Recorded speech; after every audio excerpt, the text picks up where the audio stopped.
I am Susan Rylance. I'm a partner here at Farron, and I'm excited that you're joining us today to talk about 2021 talent strategies or winning strategies. And I'm wanted to share, this is a webinar that's part of a series of our business drivers. So we've hosted a few and they used to be in-person events, but now we all know we are virtual. So we'll continue to have these events in a virtual setting for now. So just a note, we'll be taking Q&A throughout. If you would like, if you have some questions, either make a comment, raise your hand, and we'll try to address it, but we will leave a few minutes at the end for Q&A. So, all right. Well, before I dig in and make an introduction to our guest panelists, Lana and Eric, I just want to share 2021 has been an interesting year, to say the least, for all of us. As we looked at 2020 with COVID and a lot of the social unrest and justice, a lot of us had to really shift what we were doing. And we took a pause in business. We looked at our own internal teams, took care of them, took care of our family. And then we had to shift and say, oh my goodness, this is not going away. So now business strategy needs to keep moving forward. So with that, a lot of that business shift comes from our talent and our people, right? And so as we look at what we had to do, we learned a lot of different strategies this year that we've never had to deal with before. So we're going to talk about that with both Eric and Lana, but first I would like to introduce the two of them. So I better move to my next slide. And I apologize. Why I'm not doing that very well. Well, I'm not moving to the next slide very well for some reason. But Lana Sly, who is the VP or SVP of marketing for TCF Bank. And Lana, you have had to do a lot this year with a merger in the midst of a global pandemic. So I think we have some amazing talent strategies that you and I've talked about that you learned and you've used that I think you can really share with others and hopefully have one or two nuggets that we can take away. So thank you for joining us today. I know that you are super busy and we appreciate your time. I think you had mentioned working around the clock. So thank you. Absolutely. And Eric Harkins, who is the president and founder of GKG Consulting, a search and consulting firm that is focused on helping organizations get talent, keep talent, and grow talent.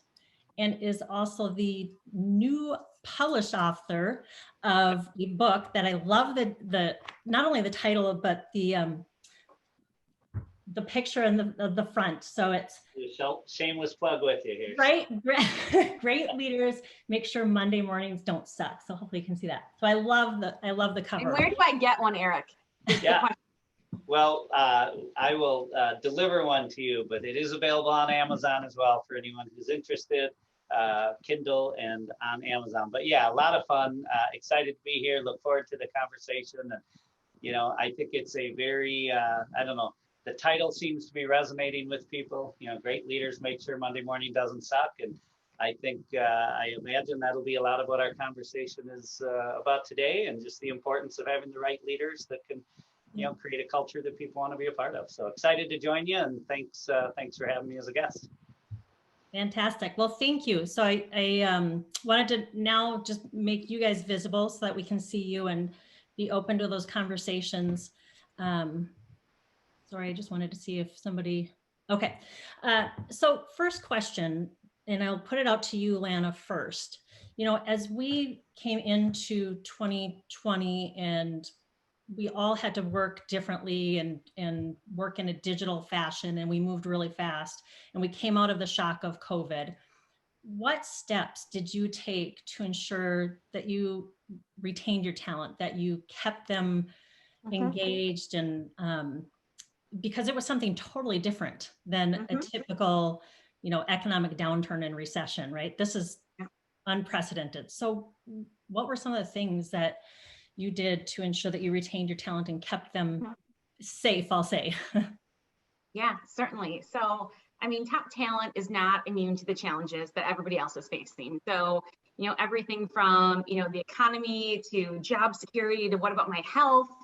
I hear things every day like it's a blur and I've got mental fog and it's hard to shut off when you literally walk from your upstairs bedroom to your downstairs office. And so I have had to, really lean into my own team. I've had to show up as sincere and as transparent as possible. Really, first and foremost, giving them permission that you need to take care of your family first. Your mental health and your family's health have to be our first priority. If they're not, we're really not getting anywhere. So first and foremost, really acknowledging that struggles that they have. If we don't acknowledge the struggles, I think when we shift our conversation from authentic and transparent to positive and to optimistic, I think we're tone deaf. So first and foremost, acknowledging and meeting them where they're at. And then second, saying, how do I really inject positivity into this conversation? How do I help them see that there is a vision for the future, that there is a plan, and help really, tell them what important part and important role they have in really helping us achieve this vision. So first, I would say, be authentic. Second, then, our job as a leader is to put on that brave face all the time and to really show positivity and show the vision and get them on board. Yeah. And I love that. And Eric, I'll touch base on you, but you did say something, Lana, that I wanted to shoot back at you, because you said you put on that brave face, right? And you have to be there for them. But there's also an authentic moment. And I think this has really allowed us to truly be authentic and not just say, hey, we're authentic. But absolutely, you shared a conversation with me ahead. about being authentic with your employees, which allowed them to open up more. Yeah, I think about it as my walls are down. They've had to be down. Like you see part of my life that as a leader, I've always somewhat had a wall up that says, this is my job to show up this way and to be this way. And essentially, like you see a view into my life now, like every single day. I mean, there's nothing more real than me leading a team meeting and having my fifth graders start virtual band practice in the living room behind me. Like, you want to hear what a fifth grade trumpet player looks like? I mean, welcome to my world. And likewise, I've had that same very, very genuine view into my team's world. And so if you think about kind of creating more intimate connections and bonding us as a team quicker, we definitely have gotten there. But I have to be authentic and transparent. You're right. Like I've had, so I went through a merger this year, and 3 days ago, we announced another one. So yes, I've had moments where I've been very, very real with your team of, yes, there is uncertainty. With change, does it come opportunity? Yes. I don't know what this means for me, and I don't know what this means for you, but rest assured that I will support you and advocate for you and do everything in my power possible to, go at this together and kind of go down this path. So there's a lot of very, very authentic moments, and then a lot of moments of, we can get through this together. So it's balancing the two. Yeah, thank you. And I love that, because I do think authenticity really came to the forefront, where we can see into people's homes and their lives and their challenges, but not make it as an excuse, but how can we help move it forward? So, yep. And Eric, so you and I've spoke a couple of times about how do you move forward too, and just how do you become that leader, but not in a crappy way. And sometimes those companies and leaders that may have put that face on are really showing up now in the pandemic that, oh, maybe this isn't the company I want to work for. Right. And Eric, that's what you've always strived to do, is help organizations be that company that they want to work with, and leaders. Yeah, and I couldn't agree more with what you said, Lana. I mean, I use the words be real, same thing, right? Just authentic, be yourself. And, it's interesting. I had a conversation with somebody a couple days ago, and it was this whole, how do you lead through a computer monitor? How do you lead through Zoom? And I said, listen, and this isn't a shameless plug for the book, but most of what I talk about in the book is just, your only differentiator as a company these days is the people that you tolerate as leaders. And it's a highly competitive world, and that's going to be your differentiator. And I said to this person, I suspect that the people who are having a really bad experience right now are working for somebody who isn't a good leader. And people who are working for somebody who was a good leader before there was a global pandemic are probably having a pretty good experience. And to play off of what Lana said, to me, I talk about, do you take time to get to know your team? But equally important, do you take time to let your team get to know you? And if you did it before, or you were forced to do it now, because we're all showing our real selves and cats and dogs running around in the background, doesn't really matter. But is it genuine? To your point earlier, does it come across as forced and fake? Or are you really, truly showing that genuine care? Listen, I want to get to know you. I know that your daughter is in 5th grade band. Hey, how was the band concert? I know it was on Zoom. How was it? How'd she do? Simple little things where, I always ask leaders, do you care about your employees as much when they're not at work, as when they are? And it's a simple concept of kind of what does that really mean? And employees feel it, and they know, hey, they do understand they have a lot going on. We all have a lot going on. So I love the genuineness and the authenticity. People see fake. Fake is no fun, and especially when it's coming from a leader. I think especially high potential employees see right through that. So be your authentic self, be who you are, as a company, as a person. But hopefully part of this is, if it wasn't something you did before, it forced you to take the time to really get to know your team at an individual enough level, because you do have an appreciation for what everybody has going on. Yeah. Thank you. And you did say something, Eric, those high performance leaders, or your high performers, we'll catch on to that. And there was also something else that we talked about that I read in your book in terms of high performers. Like, right now is the time to make sure that you're taking care of those high performers, but also managing to the non-performers as well, because that could be a detriment to your team. And we're all in this weird phase. I think we've got through maybe the weirdest phase of it all, but we're still in this this different phase. So how do you continue to look at those high performers, make sure you're managing to them, but also managing the non-performers, and whether you're performance incentive plans or whatnot? But that's really important right now. Well, it's really important. And, I put a post out on this past Monday on LinkedIn just saying, hey, high potential employees want to work with high potential employees. And high potential employees know who the other high potential employees are, but more importantly, they know who they aren't. And, nothing is more frustrating, whether it's via Zoom or, 2 years ago going into the office, of those high potentials having to work with underperformers. And I have this concept, address the one or lose the nine, right? Every team of 10 people has one person that's not performing. And, do you let that happen and tolerate? Because if you do, you're going to lose those other 9 people.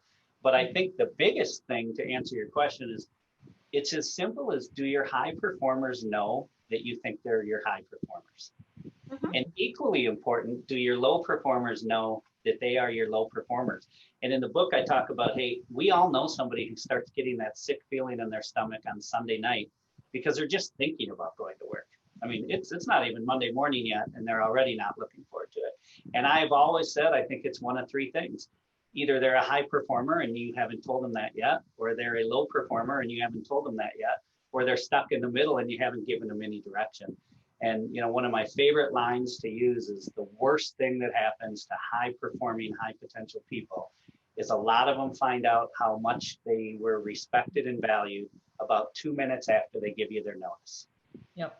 That's always my gauge is, does that high potential, and then back to Lana's points, what are you doing to let them know they're your high performer? And are you, it's such a simple concept, but it blows me away how many times people have said to me, I had no idea how the company felt about me until I gave my notice.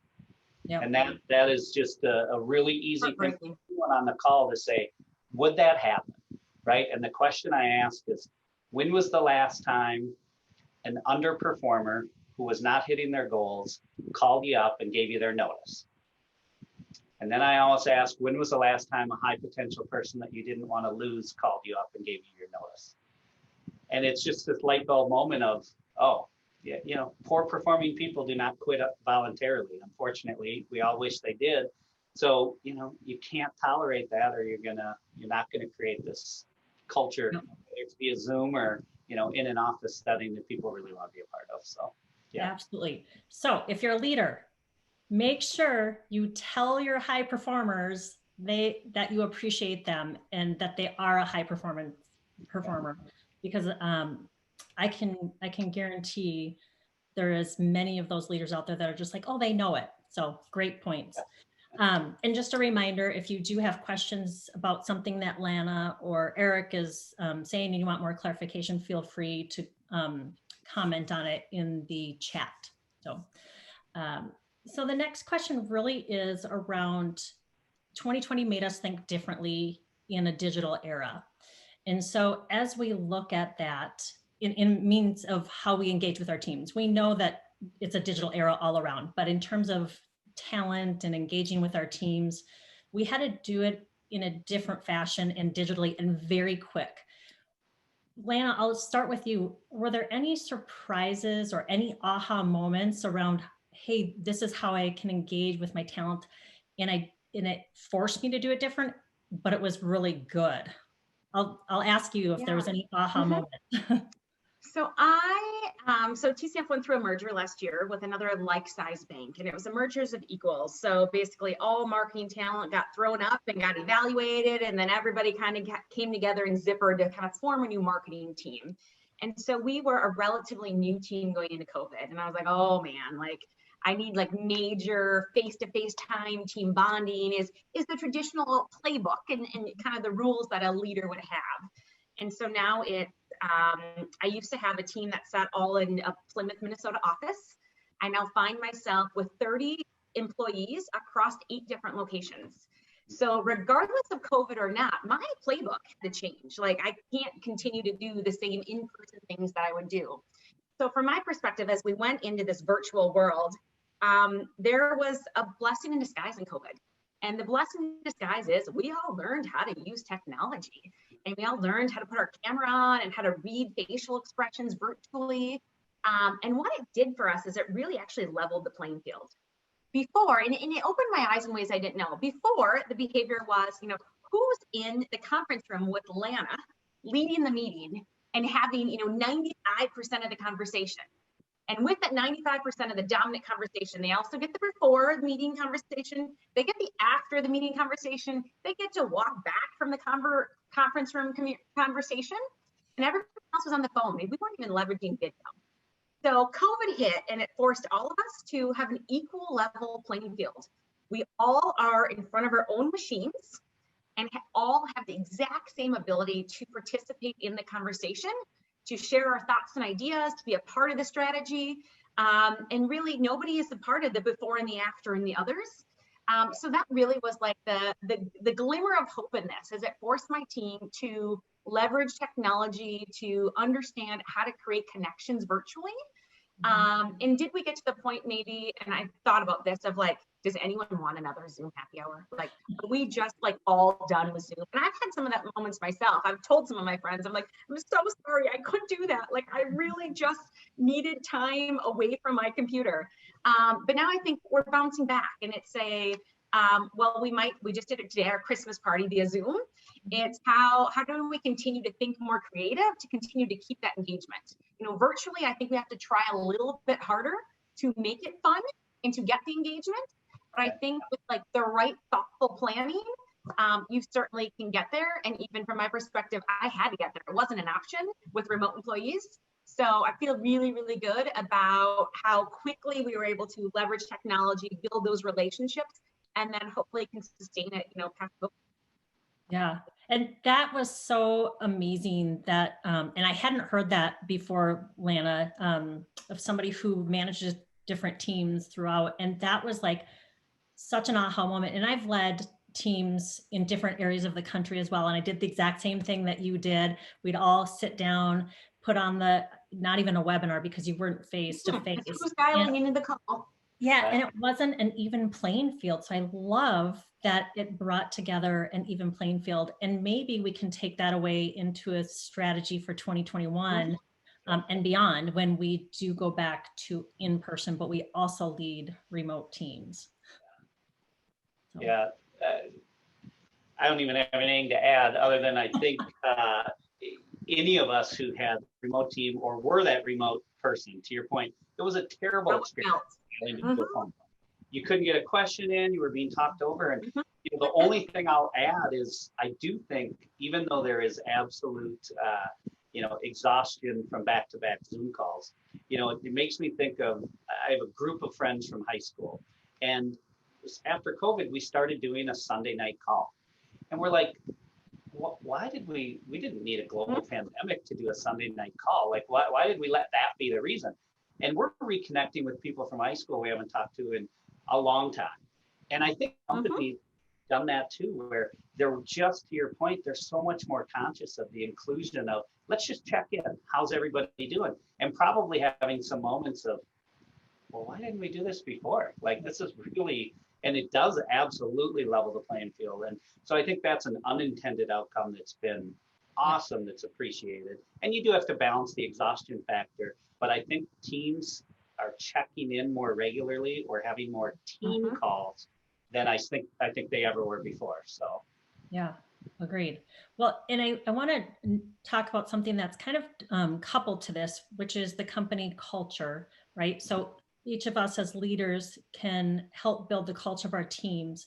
But when we want to influence the culture of the organization as a leader, how do we influence up and down? Because we want to make sure it's a culture that everybody wants to be a part of and not just one team member, because we work cross-functionally. So how do you as a leader influence up and down regarding your culture? And Eric, I'm gonna start with you.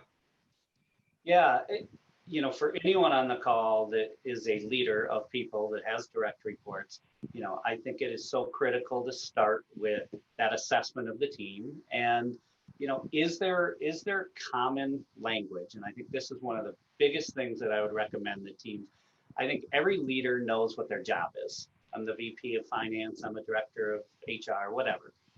But it fascinates me how many companies don't set as a leadership team, here's how we're going to lead to create that culture that people really want to be a part of. And, whatever tool you use, leadership expectations, what are how do we want you to show up? And when you have that common language, and again, not a plug for the book, but I have a tool that I talk about, but I also talk about there's lots of good tools out there, and it doesn't matter what it is, StrengthsFinder, Myers-Briggs, et cetera. Mine happens to be called LEAD. The value of it is common language. And the reason I'm talking about that is once you have that kind of common language around what we expect, it takes the personal component away. And now whether it's a conversation up or a conversation down, hey, this isn't what we talked about as a leadership team, right? We talked about, hey, we are all going to bring energy and enthusiasm to work, right? We're going to support the direction of the company with no hidden agendas. We're going to build relationships at all levels of the organization. And it allows you as a leader, both down and up, to say, hey, Susan, we talked about building relationships at all levels of the organization. I know you haven't had a status with Eric in 4 weeks, and he's been trying to get on your calendar. Let's talk about how that isn't building a relationship. And it's not personal. This isn't about you. These are the expectations. And I'll go back to kind of my opening comments for anyone who does have people report to them who lead people. It is just, I can't emphasize enough how important it is to do the honest assessment of who you have in those leadership positions. And everybody knows who the bad leaders are in your company. And don't kid yourself that they don't. And they're talking about them. And I usually, say, who they are too before we have this conversation. So the really critical part is, what are we doing about it? And that doesn't mean everybody who pops into your mind when you say bad leader means they have to be fired. But it does mean they probably need a conversation about how they're showing up that they haven't had in a while. And so, I wouldn't delay those conversations. Do you have a common understanding among your leadership team at all levels of what's expected of leaders to create whatever culture it is you're trying to create? And if you don't, I'd start there, because it's a very easy way to begin those conversations of expectations and how we want you to show up. Yeah. So, And that's a great reminder because we are digital, we're not together, but we still have a culture that we need to uphold with our organization. yeah. And I like that it really starts with our expectations. Like what did we set forth? What are our values, and are we expecting everybody to live through those values? So Yeah. great. And, building relationships at all levels of the organization. That's one of my favorite sort of one-liners. And, you have those leaders who manage up really well. Mhm. You have those leaders who know everyone in their function or their department. But because, you can't walk down the hall and just pop your head into somebody's office, it is an intentional effort to get to know people in other parts of the organization. Hey, I'd love to jump on Zoom or even at least have a phone call. And so I think as a leader, it does show that you're taking that initiative and genuinely wanting to get to know those other people, not because it's forced or faked.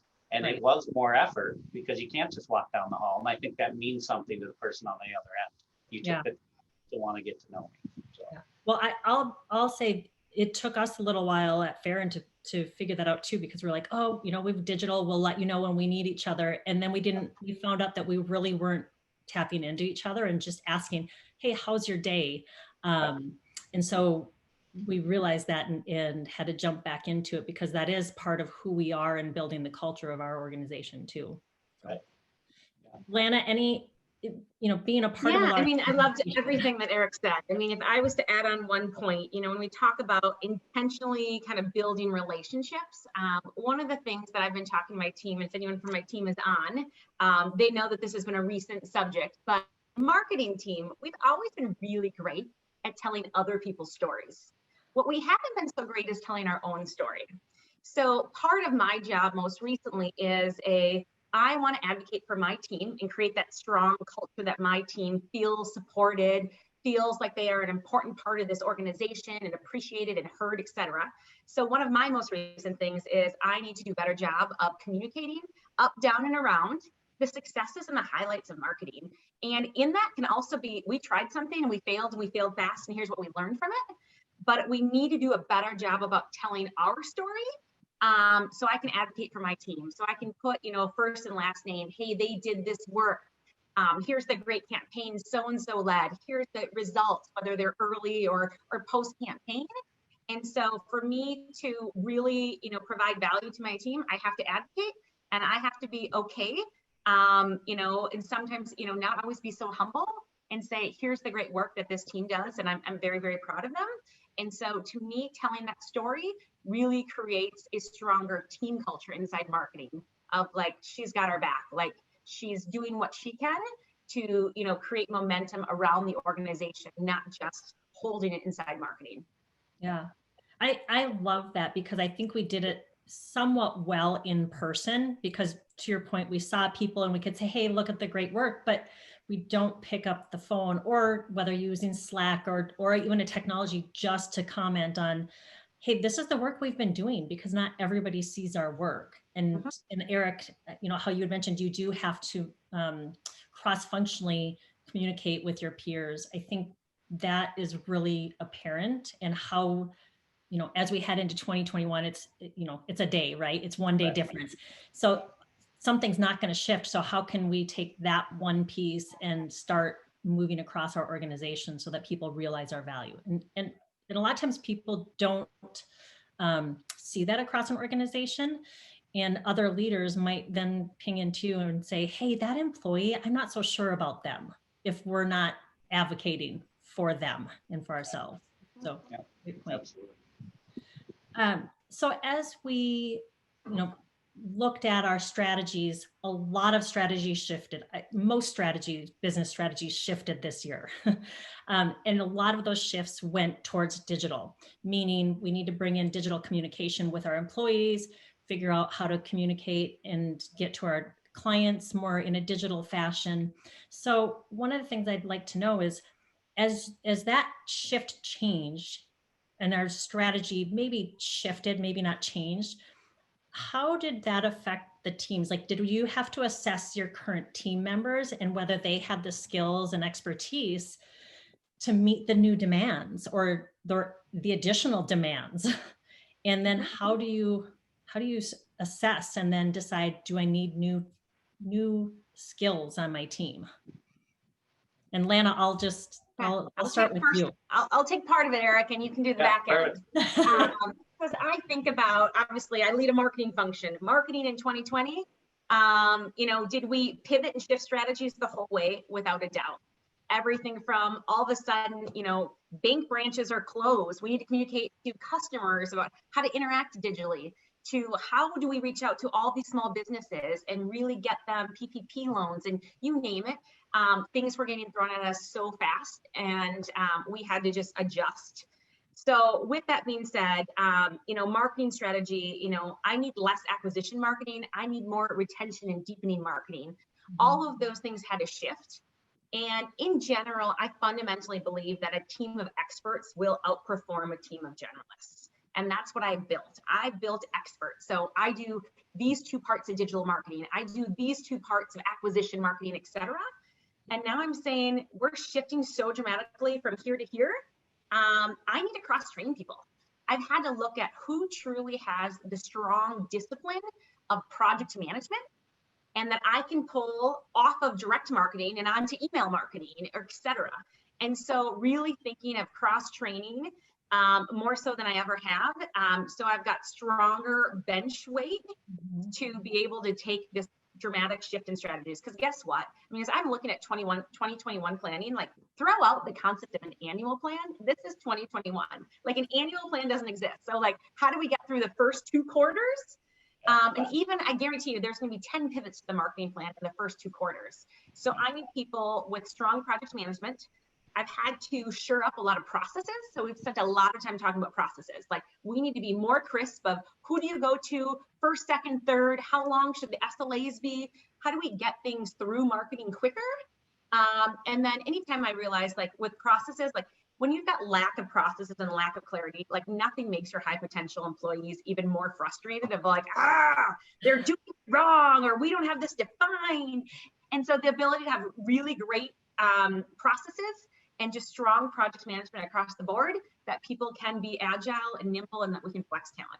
Yep. Well, it's interesting that you mentioned that, because as you were talking about, 21, maybe throw the whole 21 strategy out the door because you have to shift.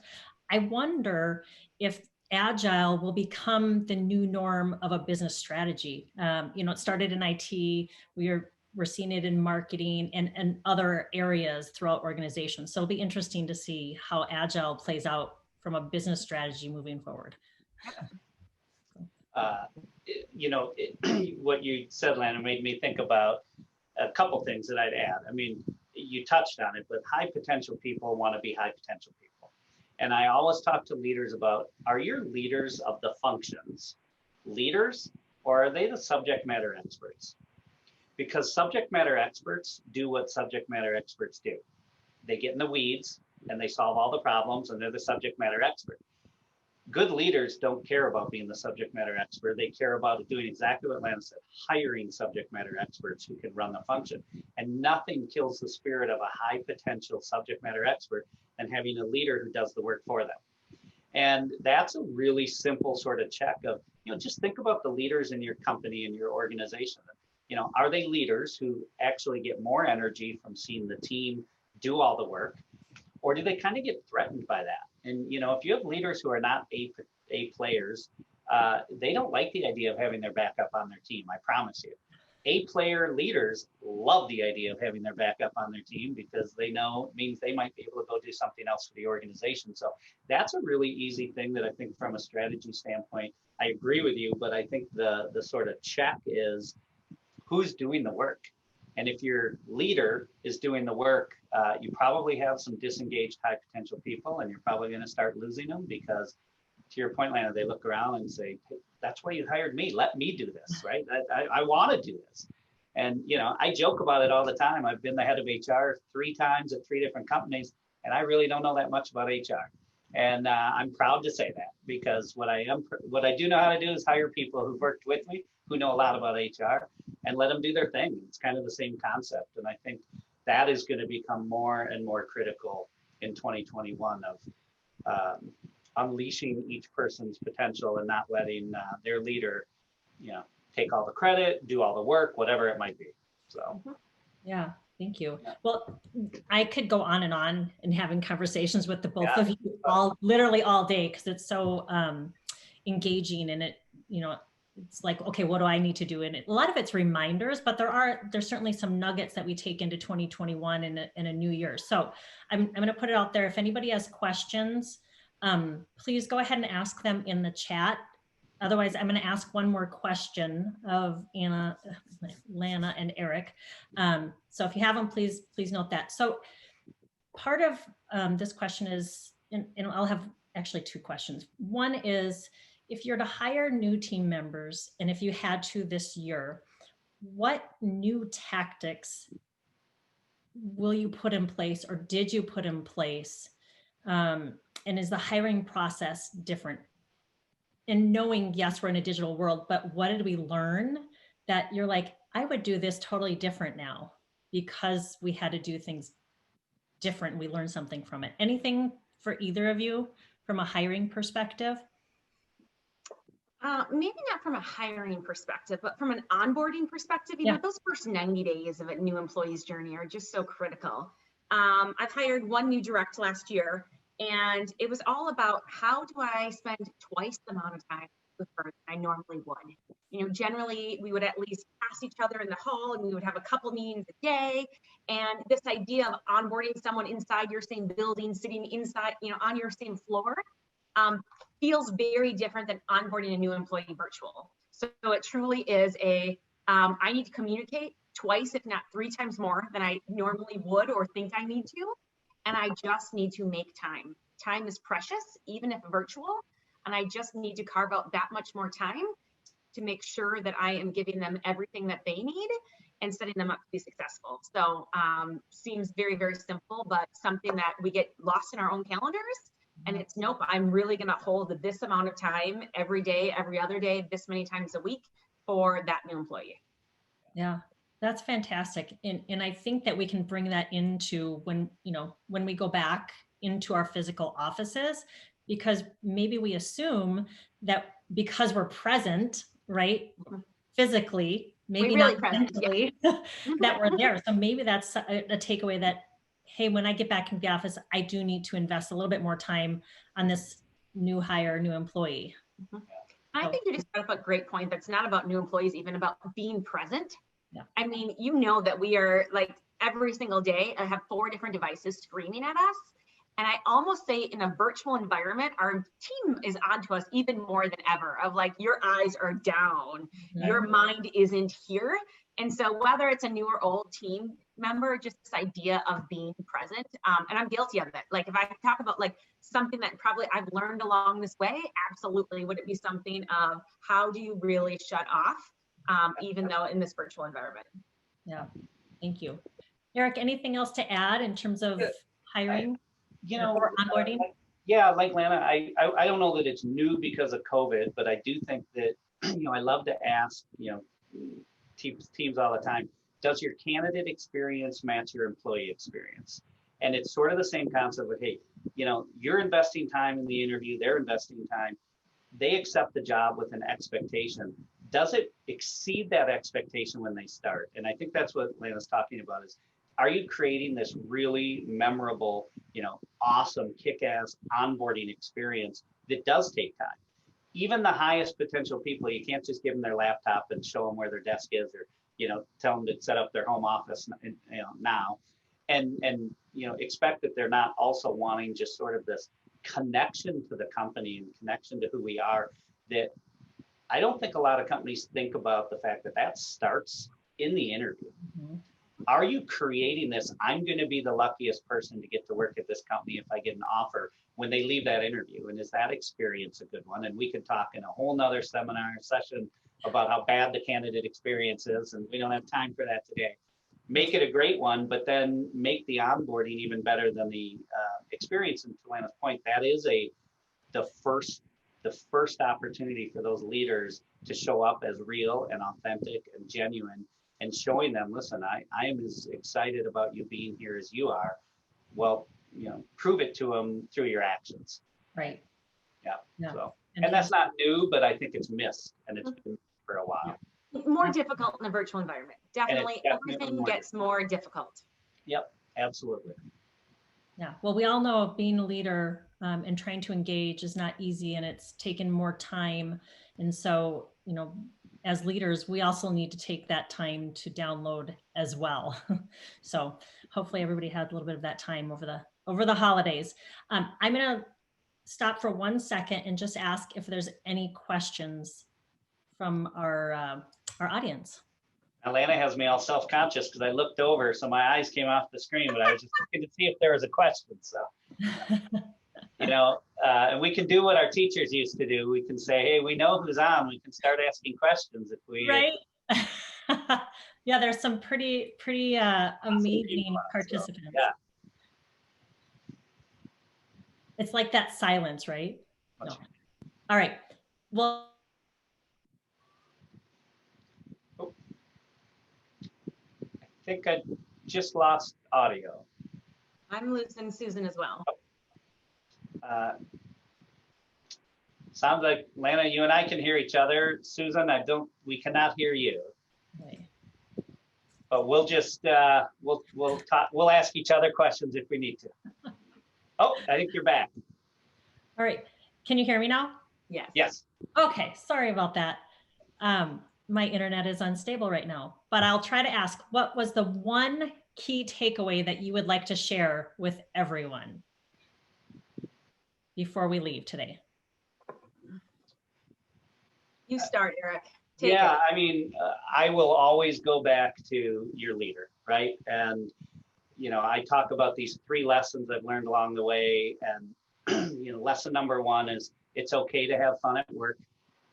And lesson number 2 is poor performing employees don't quit voluntarily.